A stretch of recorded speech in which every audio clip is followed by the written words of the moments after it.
Welcome to HortTube.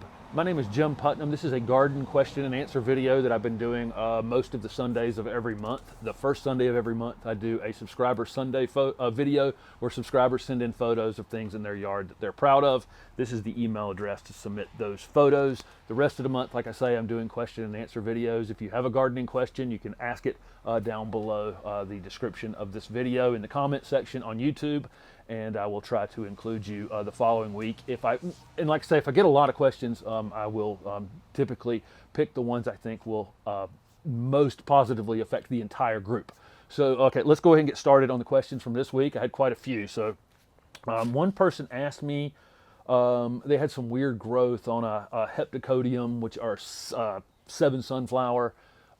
It's a small ornamental tree that's become pretty popular, pretty showy tree. It had some weird growth on it. Anytime you plant anything in the first year, if you don't get the color on it or the flowers on it or the growth habit that you think you're going to get, don't worry about it. Typically, if something was, if I saw, the color on the foliage not showing up the second or third year of growth, or the flowers not as big as I had anticipated, or whatever, the colors and shapes and the growth habits of things being weird after they've been in the ground for a while, I would be concerned. But the first year, I just don't worry about it. It's going to become a small tree anyway, so if you have any weird limbs down at the bottom, you can go ahead and take those off if you want to. It's just putting energy into something that's not going to be there in a few years anyway. So there you go. Don't worry about things in the first year as much as we do. Sometimes people will plant something and then immediately go into panic mode on it. That panic mode can make us do weird things. It can make us over-fertilize things, overwater things, underwater things. Typically I'll plant something, water it well, walk away and forget about it. Move on to something else. Otherwise, you kind of risk damaging it yourself. Somebody asked me about growing citrus inside for the winter rather than bringing it in the garage, because they lose a lot of leaves and that kind of thing in the garage in the winter time. I think the same thing is going to happen in the house, but I do think it's actually better off in the house. The issue in the house will be if you put it under a grow light, you're going to have pretty good conditions for it, except for your house is so dry. So you may want to mist it some. Being careful not to mist your grow lights, but you may want to add some mist to it, because the heat runs in the winter inside, and that's one of the main issues with bringing things in the winter. Is there is, even in dry climates, there's some humidity outside. Inside it's very, very low humidity. Somebody asked me about Japanese. They had planted a Japanese maple, and they had they planted them under some other trees or in the canopy of some other trees, and had some really strong webs coming down at night. Those are fall webworms in all likelihood that are up in those trees. They're caterpillars in the fall, and they are eating leaves. They probably will eat leaves on your Japanese maples. They'll eat leaves off of almost anything that they drop down on. I've got a willow oak here, and I'll frequently see them dangling from little webs, where they're coming down, and they will eat things, but I don't worry about it too much. I don't think it's that big of a deal, especially, your Japanese maple's about to lose its leaves anyway. That's typically when those fall webworms are happening. The leaves are about to go away anyway, so, I don't worry about it. Somebody asked me about keeping plants in containers, for the winter if they don't have a greenhouse. And I've talked about this rule several times. You need to be, if this person's in zone 7, and so if you're in zone 7 and you want to keep something in a container outside for the winter, it needs to be something that's hardy in zone 5, so that those things wouldn't need any protection. But if it's only hardy into zone 7, you need to protect it. You need to keep that plant from freezing. So that would be true for anyone. If you're in zone 6 and you want an outdoor container year round, you need to probably find something that's hardy in zone 4, at least zone 5, and then so keep that in mind. By having something in a container above the ground, you're exposing the roots to the cold, not just the top, but you're exposing the roots to the cold, and the pot's going to stay frozen for some period of time.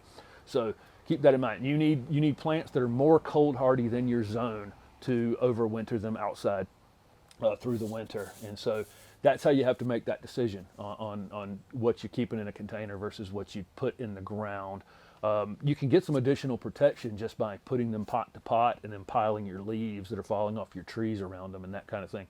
That may be helpful in that case if it's only like one zone difference. So Somebody asked me about which mulch is best for improving the soil. I always talk about, one of the best ways to improve your soil over time is to keep it well mulched, and that mulch breaks down in the whole, cycle of life. This is the way that it works in the, in the woods, where the trees are just dropping leaves and sticks, and animals and, other plants and animals are dying and that kind of thing. And this is what's improving the soil kind of from top down. They asked me what the best mulch for that was, and they asked me about cedar.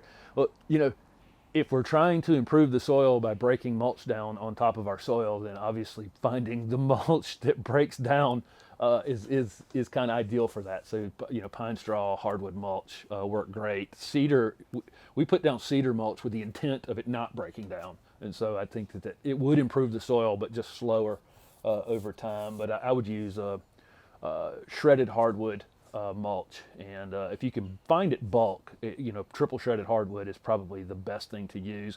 And then here in my area, because pine straw is available to us, I will occasionally use pine straw as well. But yes, mulches that there's a delicate balance between spending money on something that you want to last a long time, but also wanting it to actually break down and improve the soil. So those two things that's a balance that you have to work with. Somebody asked me about a no dig bed near a foundation. Their concrete on their foundation goes out too far, and they're having trouble actually digging holes and planting near that, and want to know if they can raise it up. If you do raise it up, don't put anything up on the house itself, but if you have to raise up a bed that's near your foundation, do it with pine bark. And you can do raised beds with pine bark. That way the water goes through it and down to that original soil line and drains away from your house. Don't do it with like topsoil or anything like that. If you do that, then the water is actually going to be shed back towards your house. But I wouldn't mind temporarily using cow manure and pine bark, to raise the space up like that. Just don't actually put any of that material physically against the structure. And the water will still pass through that and follow the original drainage that it was following. So that should be fine. Somebody asked me about, they were planting a D.D. Blanchard magnolia and have super, super heavy clay soil, and had picked at it and, dug a hole, and were just concerned whether or not that plant was going to be fine. Magnolias will be fine in the clay. I wouldn't worry about it at all. Don't dig a perfectly round, smooth hole for it, or the plant, the roots may potentially wrap around. So as long as it's a ragged, funky looking hole, put that plant in the ground and don't stress about it. Magnolias are totally fine in clay soils. They're native to the southeast, so they're adaptable to whatever conditions they're in. Sometimes in heavy clay soils, plants will be a little bit slower to get started growing and that kind of thing, because it does take them a little while longer to bust out, get rooted out. But put the magnolia in the ground and don't stress about it. Somebody asked me about putting human ashes around a fig tree. Ashes have nutrients that plants need. There is some salt and that kind of thing in ashes that can be an issue, but it's not an issue unless you concentrate it right in one spot. So if you want to spread the ashes of an animal or a human or a person or that kind of thing in a garden or around plants, just make sure you do it over a wide area so that you're not concentrating those nutrients that are in those ashes into a single space, if that makes any sense. Spread it out wide and far. Somebody asked me about using keeping a Chinese Empress tree in a container for the winter in Zone 8A. The Chinese Empress tree is a super fast growing tree, sold pretty widely. They are invasive in the southeast, just throwing that out there. As part of this, that plant is hardy into Zone 7 and you're in 8A, and that would follow that rule from a few questions ago. It has the potential to be damaged in Zone 8. In Zone 9, it'd be a perfect container plant because it goes up to Zone 7. You see the 2-zone difference there. You're in 8 and it's hardy into 7, so it's probably okay, but potentially could get damaged. If we were going to get an extended cold period where the pot could stay frozen, you may want to throw some leaves, wrap some leaves around it, bring it closer to the house, give it some protection. Probably only 3-4 nights the entire winter that this would be an issue, but it could be. And somebody asked me about using peat moss in their planting mix to make their potting mix lighter. Normally potting soils have some peat moss in them, so but if you're making some sort of potting mix and then mixing peat moss in it, totally depends on what you're planting in it as to whether or not I would use peat moss. Peat moss is couple things. I mean, number one, peat moss is unsustainable. You know, we dig it out of the ground. Eventually we'll figure out a way to use it all. But the main issue here is what you're planting in it. I do not like to plant shrubs. I'm in the nursery business for a long time. There's no nursery businesses out there planting shrubs in peat moss based soils. You can definitely drown them pretty easily. So, like I say, depend on what I'm using. If I'm using,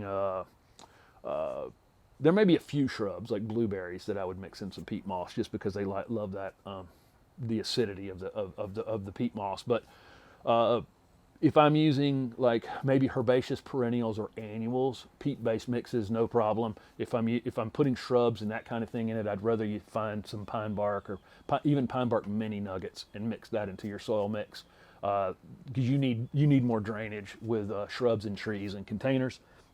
So I think that was the most. Somebody asked me about they had grown up in Fayetteville and with the longleaf pines. And for those of you who don't know or have never been to this part of North Carolina or anywhere in the southeast, the southeast United States was a longleaf pine forest from pretty much East Texas up to North Carolina. I can't remember, I'll get this wrong, but there was something like 50 million acres, something crazy number like that of acres of longleaf pines in the southeast, and they actually require fire.